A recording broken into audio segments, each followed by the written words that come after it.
Star Wars is undoubtedly the most impactful and greatest film series to ever grace the halls of cinema, encapsulating the space duel with Anakin, Luke Skywalker, Obi-Wan Kenobi, Yoda, Darth Sidious, and many more throughout the many 50 years, nearly 5 decades in fact, that Star Wars has made its mark on the world of cinema and the world and mind of all its devoted fans and trainees. It has produced a wide plethora of shows, 23 shows and movies that are notable to date, including the Skywalker Saga, external TV shows, animated shows, and even a multitude of games like The Old Republic and Knight KOTOR 2.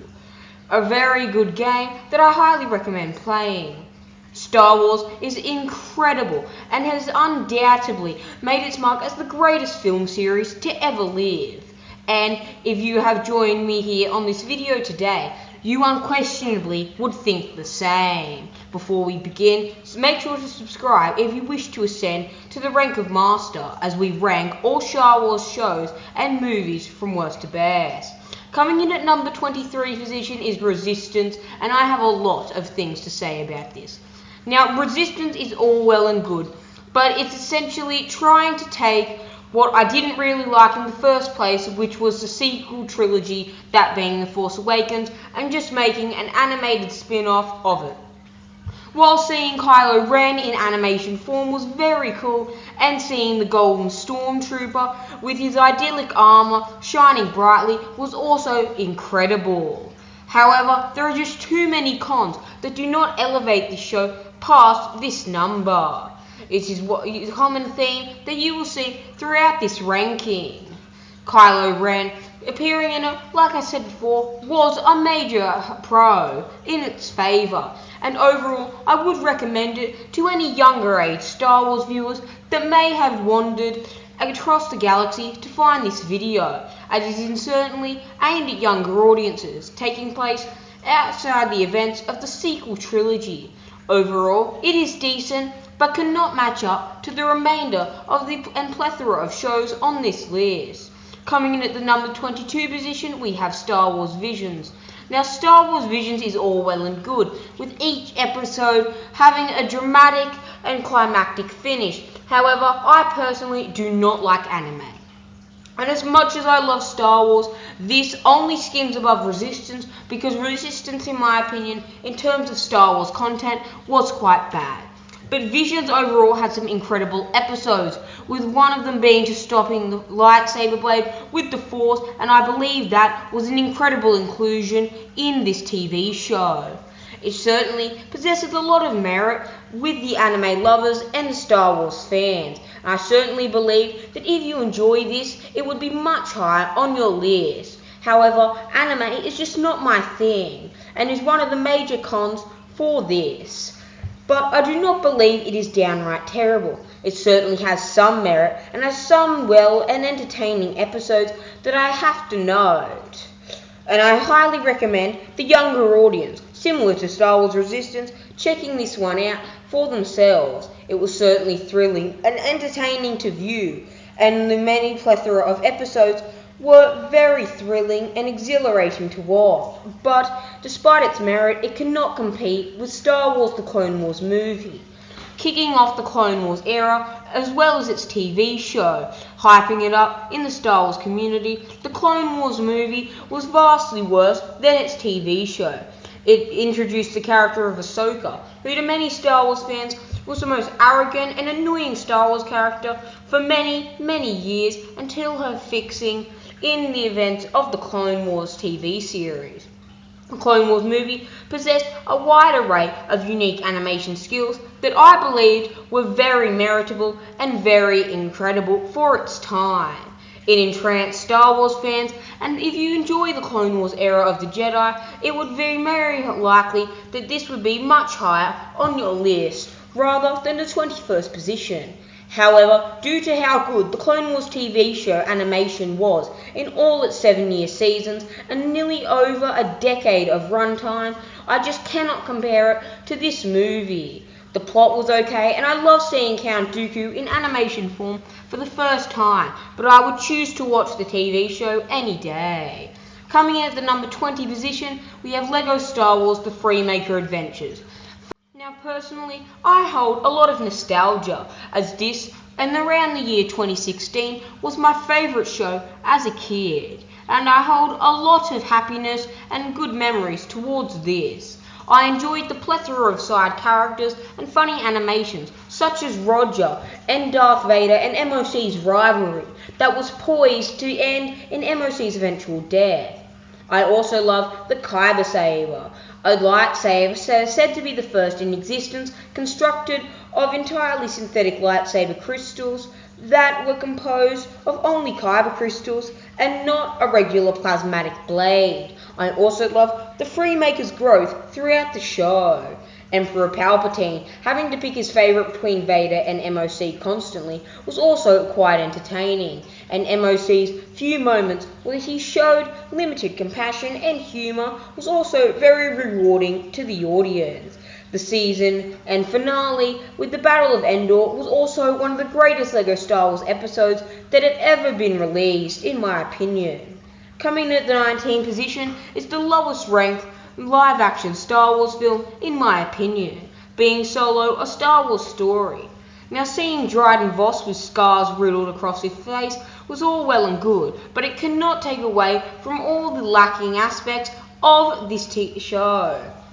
Now, this movie released in May 25 and was very good for its time, and at the time I quite enjoyed it. Seeing Qi'ra betray Han Solo and align herself with the Crimson Dawn Science Syndicate really opened up new passageways into Star Wars lore and mythos, and aligning herself with the tyrannical ex-Sith Lord Maul, and seeing him with his robotically enhanced legs and his dual-bladed lightsaber at the end of this movie was incredible, as well as seeing Dryden Voss, Maul's second-in-command in the Crimson Dawn, was an incredibly interesting character. Overall, it was great seeing the origin of such an iconic character played by one of the greatest actors of all time. However, even Han Solo has to fall short to some, and his odds failed in comparison to the original Star Wars, The Clone Wars, with arguably the worst, or possibly even worse than the worst, animation skill in all of the Star Wars community. Star Wars The Clone Wars introduced characters such as Ventress and General Grievous. General Grievous, I would like to note in this, was an absolute monster and completely dominated any being, at one point going up against 5 High Council members, including Shaak Ti, and defeating effortlessly all of them. General Grievous was a fan favourite from this show, so was Asajj Ventress, with her commenting saying that killing Anakin, the supposed chosen one, would make her ascension to the Sith inevitable. I personally loved seeing how it transitioned from Season 1 at the start of the Clone Wars to Season 2, where it was towards the end, during the prelude to the Battle of Coruscant, where Grievous kidnapped the Chancellor and murdered many Jedi. Grievous was unquestionably the highlight of this show for me, and seeing his 4 lightsabers for the very first time on screen was the most thrilling and exhilarating part of this animation series, and one of the most exhilarating parts of any animation series ever. In the number 17 position, we have the greatest piece of content ever to emerge from the LEGO Star Wars aspect of Star Wars programming. We have the Yoda Chronicles. It bears the title of having introduced the greatest character in all of LEGO, being Jek-14. Jek-14 having an entirely force-augmented and imbued arm, with a midichlorian count exceeding 20,000, Jek-14 was an incredibly formidable opponent and the star of this show, being born by Count Dooku to be a tyrannical Sith and to be the being that would help him overthrow his master, Darth Sidious, meant to destroy all the Jedi. Jek-14 proved in his early days that he was a match for Yoda, Obi-Wan and Mace Windu, 3 of the most complex fighters at the time. Also, the best part of this show, personally for me, was at the end, when we saw C-3PO go God mode, and when they invaded the Imperial Palace to steal the Jedi holocrons. C-3PO was absolutely the most powerful character in Star Wars at this point. Following this, we have what is considered to be the highest budget and one of the best Star Wars films to ever live, being The Force Awakens, ranking at number 16 on my list. The Force Awakens' only merit was that it introduced Supreme Leader Snoke, with Supreme Leader Snoke being my favourite character from the entirety of the sequel trilogy. Seeing Starkiller's Major Bolt blast the Hosnian system into pieces was incredible, with many believing it was Coruscant, when in reality it was really the Hosnian system, the current base for the New Republic and the Galactic Senate. Again, seeing Snoke and his destructive influence and power over the young Ben Solo, Kylo Ren, was incredible. I also really enjoy the character of Rey until the events of The Last Jedi, which we will get into later on this list. Kylo Ren killing his father Han Solo punched me in the gut like a Wookiee and a monkey fighting. It was incredible, and this movie, despite being ranked quite low on this list, was an incredible movie, and I love the end scene where Poe Dameron blew up the Starkiller. Coming in at the number 15 position, we have the original Star Wars film, came out in 1977, A New Hope. Now, I know I'm going to get a lot of hate for this due to the fact I've ranked this so low.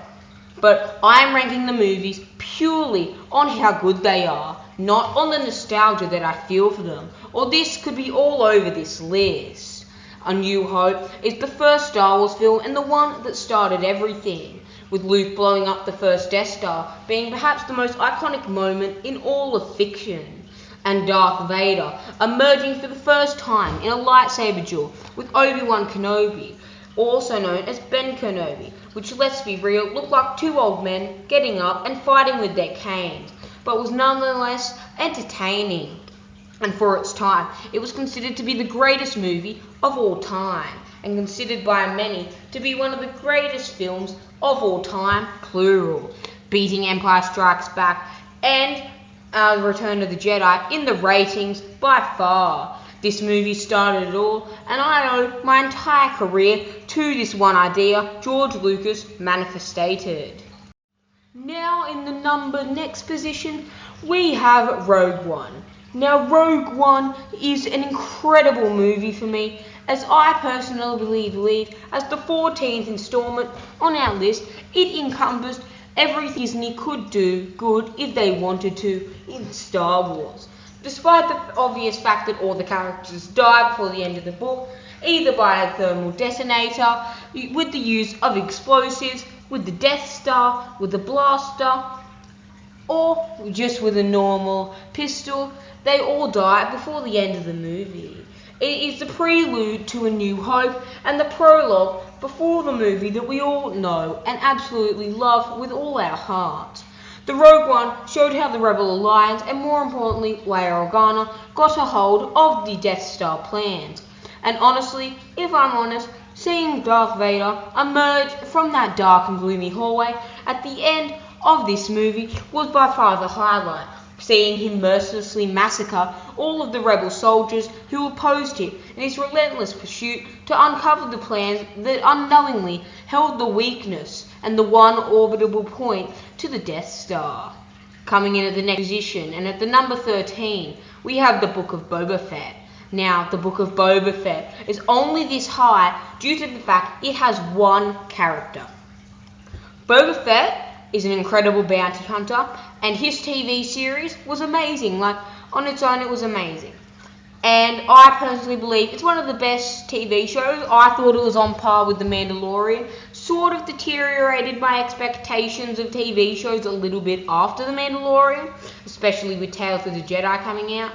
But the reason it's so high is because it brought back one of my favorite, possibly my favorite Star Wars character besides Darth Malgus, and that's Cad Bane.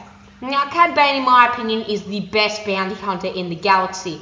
Undisputably, however, it is heavily contested. With his E11 blaster pistols and his tubes connected to his cheeks that prevent him from being force choked, Cad Bane is one of my favourite characters in all of fiction.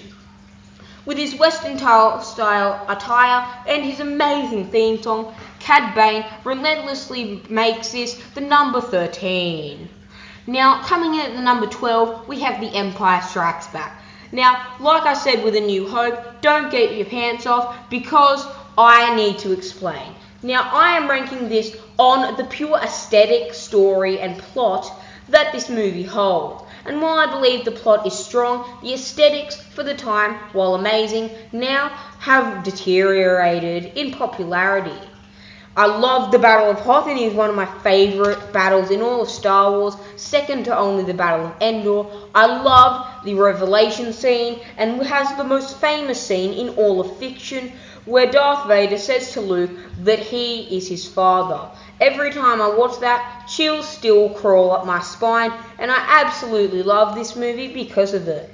It also was the first time that the good guys really lost, and Luke Skywalker's hand was severed, along with the Skywalker lightsaber falling into ruin, which was eventually reclaimed by Maz Kanata. I personally love this, and is one of my favourite movies of all time, but as I stated, I'm not relying on nostalgia and purely on the content generated by this movie, and it falls short to The Mandalorian. The Mandalorian is what many consider to be the saviour of Star Wars, falling in at around 2019, where its first season, The Mandalorian introduced Moff Gideon and Din Djarin, and most importantly, the character that blew up the internet like the first Death Star, Grogu, known at the time as Baby Yoda. The Mandalorian brought back what many Star Wars fans thought Disney hadn't taken away: the Western-style cowboy theme that Star Wars had originally had with Han Solo, Luke Skywalker, and Leia, and the other plethora of characters during the Rebel/Empire period.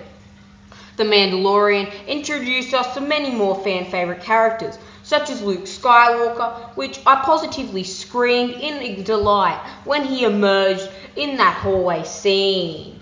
I also like to note that he also introduced Ahsoka and, most importantly, Bo-Katan and the Darksaber, enriching Mandalorian culture into this historic show that will go down as one of the most watched shows in Disney Plus history. Coming in just above it is the first truly animated show on this list. We have The Bad Batch, due to get its second season later in 2022. The Bad Batch covers the story of genetically enhanced mutated clones Wrecker, Hunter, Crosshair, Echo, Tech, and the newly formed Omega, who is actually older than all of them, and is a genetic replica of Jango Fett and the sister of Boba Fett. The Bad Batch encompasses a journey of outcasts, and like Book of Boba Fett, it is mainly ranked this high due to the standoff between Hunter and Cad Bane during the Season 1, Episode 8, which in my opinion is the best episode of the series. I also love seeing Fennec Shand gain Omega's trust and point out Omega's main weaknesses.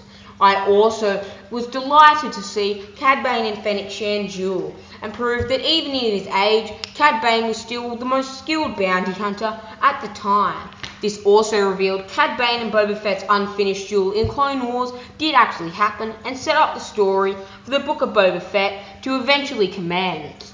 Coming in at the number 9 position, we have Attack of the Clones. In my opinion, just the weakest film in the prequel trilogy. Attack of the Clones suffers from the poor acting, and by no means am I bad-mouthing Hayden Christensen.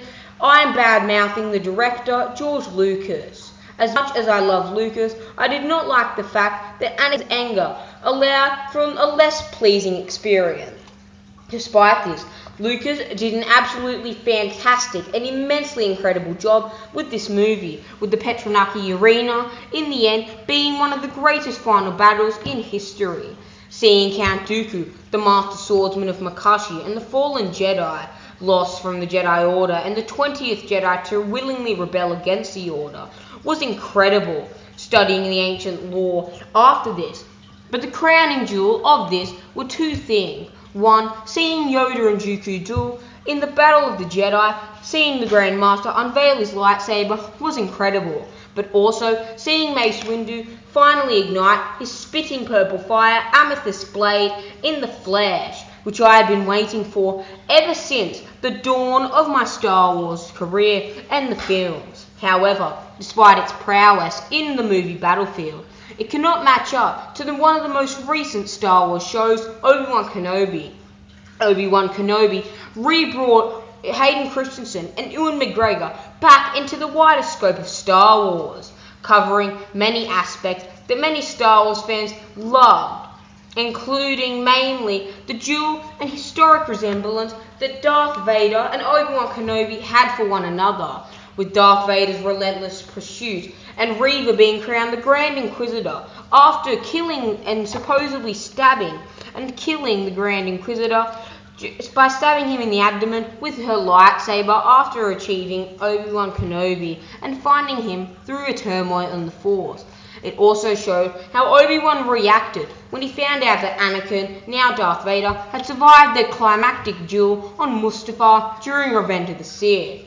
Seeing Darth Vader and Obi-Wan duel in the season finale was the best part and one of my favourite duels in all of Star Wars, carrying more emotion than any other film or TV show ever has, in my opinion. Now, coming in at the number 7 position, we have the original, in chronological order, Star Wars film, being The Phantom Menace. And for this one, I had to blare Duel of the Fates, as this is a very historic film, introducing Darth Maul into the wider scope, who will eventually go on to become one of the greatest characters in all of film history and one of the most liked characters in all of Star Wars history and text. I love the Battle of Naboo taking place with the Trade Federation and personally believe that Viceroy Gunray was a perfect villain for this. I love the inclusion of the droid army and Darth Maul to the wider scope, with his Zabrak attire perfectly matching what it means to be a ferocious Sith warrior. Qui-Gon Jinn is also my second favourite Jedi of all time, behind Plo Koon, due to the fact he saw through the lies the Council portrayed and was incredibly wise in that respect. Overall, the Battle of Naboo and the Battle of the Heroes, also known as the Duel of the Fates, crowned off this amazing film and paved the way for the remainder of the prequel movies. Now, coming in at the number 6 position, we have the second highest ranked animated show on this list. We have Star Wars Rebels, and this is mainly here due to the history it possesses. One, introducing Grand Admiral Thrawn, who kicked off the EU trilogy back in the ancient days of Star Wars after Return of the Jedi. Grand Admiral Thrawn being possibly the greatest part of this entire trilogy and series. The War Between Worlds, seeing Palpatine delve into the study of Sith magic and alchemy, was also incredible, seeing fan-favourite characters such as Maul and Ahsoka return from the depths, and as well as the Inquisitor's hierarchy, Kanan Jarrus, Ezra Bridger, and many other characters were also incredible, seeing the crew of the Ghost and them all grow as characters and progress as people and rebels. It was also incredible to see the people such as Darth Vader emerge, with my favourite part of the entirety being the finale of Season 2, where Ahsoka and Darth Vader duel in the Twilight of the Apprentice Part 1 and Part 2 episodes, the crowning duel of this animated series. Now, coming in at the number 5 is quite controversial, as we have The Rise of Skywalker. Ignoring the original controversy with this film, with the fact that it completely reduced Snoke to a meaningless clone body for Palpatine to move around like a puppet. This movie, The Rise of Skywalker, was actually incredible in the grand scheme of things, with Palpatine coming back, introducing the aspect of a dyad in the Force, a power stronger than life itself, with Palpatine unleashing a barrage of lightning from the Sith Citadel, introducing ancient Sith lore and culture back into the Star Wars canon mythology. I personally believe that this was J.J. Abrams' best movie in all of Star Wars, and brought the Skywalker saga to a climactic and incredible end. The Battle of Exegol is also one of my favourite battles in space in all of Star Wars, and in my opinion is the second best space battle only behind the Battle of Endor and on par with the Battle of Hoth, seeing all the Allegiant General Enric Pride being quite annoyed, as always, was also a delight, also seeing the destructive capabilities of the Final Order. Now, coming in at the number 4 position, we have a rather controversial one. The Last Jedi, directed by Rian Johnson. The Last Jedi divided the community of Star Wars in a way no other Star Wars film has ever done, with it bringing an end to Star Wars for some fans, with others claiming it to be the greatest Star Wars movie. I am definitely on the latter end of the spectrum, as I believe seeing Snoke die was one of the redeeming factors of this movie, but only because I expected him to return in a climactic final battle during the end of the next movie, The Rise of Skywalker, and was majorly disappointed when that didn't happen. Regardless, I loved the relentless First Order approach and attack on the Resistance transport, and the mission to Canto Bight, the Battle of Crait, where Luke Skywalker and Mark Hamill introduced some well-needed humour. But overall, Snoke, with his Kyber crystal ring and gold Kalat robes, overly made this movie the most enjoyable part of the entirety of the sequel trilogy, securing Snoke as an incredible character. But coming in at the number 3 position, kicking it off, is the animated Clone Wars TV show. The animated Clone Wars TV show is unquestionably the greatest animated thing to ever come out of all of fiction, in my opinion, being the greatest TV series to ever exist, seeing Darth Maul, Ahsoka, Savage Opress, Count Dooku, The Bad Batch, Bo-Katan, Anakin, Obi-Wan, and so many other incredible beings emerging in this one TV show was honestly a thrilling ride, to say the least. Seeing from season 1 to season 7, seeing all Jedi going on missions, learning about deep Mandalorian culture, Jedi such as Plo Koon, Kit Fisto, delving into the character of General Grievous, exploring the ancient texts of the dark side, and unlocking the visions of Darth Bane, unquestionably one of the greatest arcs in all of Star Wars. In my opinion, the best part about this entire TV show was the Mortis arc, showing the son, the daughter, and the father, the natural embodiments of the Force, as exceptionally powerful, surpassing any other being at the time. Now, coming in at the number 2 position, we have Star Wars Episode 6, Return of the Jedi. Return of the Jedi, in my opinion, plays host to the most climactic cinema scene in all of Star Wars history, and even in all of cinema history, with the duel between the Crimson and Emerald Blade of Luke Skywalker and Darth Vader aboard the second Death Star. For nearly a decade, this movie plagued the list of my favourite fictional movies as number 1, but has recently been surpassed by one of its predecessors. This, accompanied with the Emperor getting to see him in the flesh for the first time aboard the Death Star, was incredible. It also played host to the Battle of Endor, the greatest battle in all of fiction, culminating the original trilogy in what I believe is incredible. It also revealed to us with Yoda's death that Luke was Leia's twin sister. And finally, the icing on the cake was seeing the Death Star blow up and Darth Sidious, Emperor Palpatine, unleash torrent after torrent of intensifying Force lightning. I positively squealed when I saw this, and would not change anything about this movie, despite the fact the plot was a tiny bit lackluster. I'm sure none of you would be surprised if you know me. On this channel, we have Revenge of the Sith. This, like Empire Strikes Back, executed the fact that for once the good guys did not win, and was the perfect climax to this prequel trilogy that in my opinion is the best trilogy and series of movies in all of fiction. With this movie possesses all the action, beginning with a bang with the Out for the Count, and the Battle of Coruscant, in my opinion another one of the greatest space battles, with Anakin and Obi-Wan killing Count Dooku, with the end of this with Palpatine acting as a damsel in distress for the Jedi Knights.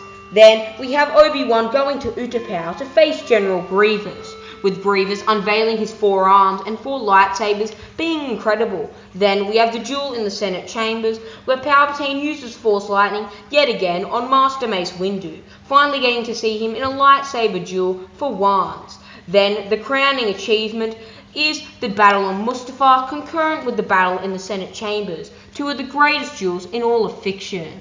Well, my friends, that was the entire of the Star Wars shows, movies, ranked in order from worst to best. Tell me if I should commence more ranking videos on this channel, and tell me what you think about the ranking of all the Star Wars movies and TV shows in the comments below. Goodbye, acolytes, and I'll see you in a galaxy far, far away.